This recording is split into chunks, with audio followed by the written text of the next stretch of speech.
Part 2. My question is, does Harry, although with a different name, exist? Is he the boy who lived, but in another dimension? Or maybe another part of our own planet? And the wizarding world really exists behind platform 9 3/4? I know she added plenty of other things as well, but the basic concept came in a flash, while things like Quidditch, she says, were only invented because they needed a sport. So that was from her own imagination. I think there's a point to be made about imagination. It's a two-way street. Humans think it's just their memory making up things, but it can also be a radio receiving what's out there. The next thing I notice about her chart is that she has the cross of the 4 ways. That is who she is in human design terms. The story is full of 4s, the 4 characters Harry, Hermione, Ron, and Dumbledore, the 4 houses of Hogwarts, the 4 balls in Quidditch. She's unconsciously living out her true design, and that's what makes it so beautiful. She says she was like a sculptor for the book. It is possible that the book will have a neat 7-year time frame if you know from the start that you're writing about someone who goes to a school. But she says sculpting because it was a visual thing. She had many visual doodles and sketches that came to her. My grandmother taught me how to paint and draw portraits. I learned how to visualize and reproduce a portrait with a high level of fidelity to its likeness. But my grandmother said the man who carved the sculpture of King David said something like, "I first saw it in my mind and all I had to do was sculpt it out of the marble." So I think it's interesting that J.K. Rowling in this sense is like an artist. She's very visual, and a lot of writers are not. And that includes me. I'm not a visual person. Another aspect of her chart in relation to this story is that Harry's birth chart says he has the channel of the transmitter, whereas she has only gate 44 coming to meet. And that's according to my imprecise birth hour data. It's like Harry could have transmitted his life to her, and she received it visually and in her heart. And that's what makes me think that maybe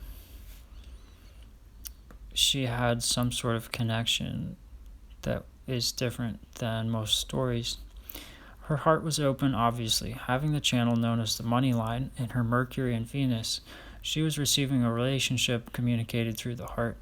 I remember being attracted to a girl in high school who had the money line, probably because it reminded me of this same frequency, and it also was the joinder of my grandmother and grandfather, each having 1 gate of the channel. Although I've read that 2 gates do not necessarily make the same energy as a channel. You can have a river flowing through 2 gates, but 2 gates standing by themselves are not necessarily a river. And then her gate 35 on the throat, she has 3 gates hanging, or not hanging, actually fixed on the throat. Gate 35 is connecting to anybody that has a gate 36, creating a manifesting connection, or merely the desire to manifest something into the physical, which is probably why all those kids in my generation read her books so fast. It's about getting on to the next thing, the next dragon flying up from the depths, the next charm that makes something happen tangibly. And gate 35 is in her node, so it's part of her life, the road that she is traveling down, and the connection to the people she's around. For a projector like myself, the channel of transitoriness is that magic of manifesting the next thing, the jack of all trades, and also the madness of not being able to do that because as a projector, I don't have that channel. Let's talk about the sacral center. When I started researching Rowling's writing, in the transits there was the channel of charisma. This probably coincides with her time in the 90s, having an empty sacral center. She was wondering when the next pulse of writing would come so that she could work on the next book, so she would have the energy to really push out all of those thoughts into a cohesive whole. She knew what the ending would be from the start because she had basically received a zipped file sent to her heart and mind and visual processing center needing to be unpacked.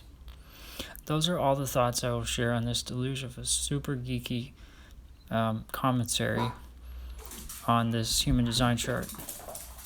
Thank you for listening, and like and subscribe if you thought this was interesting. Feel free to donate if it was really truly satisfying and piqued your curiosity. Next time I'll talk about her other books, The Magical History of Hogwarts, and the tidbits about how the film sets were created and scoped out.